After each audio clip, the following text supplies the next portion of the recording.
Molly is a duck. Polly is a duck. Molly and Polly are good friends. They live happily in a pond. The pond is very clean. One day, three children come to the park for a picnic. They sit down and start to eat. The children are enjoying their picnic. They are throwing peelings into the pond. Now they are throwing empty juice boxes into the pond. Molly and Polly are getting upset.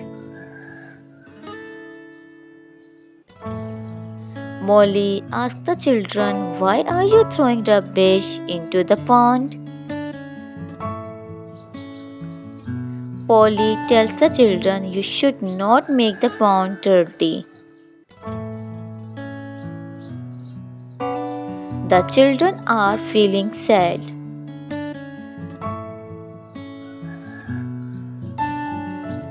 The children say sorry to Molly and Polly. They promise not to throw rubbish into the pond again. They also promise to take care of nature. Molly and Polly are very happy.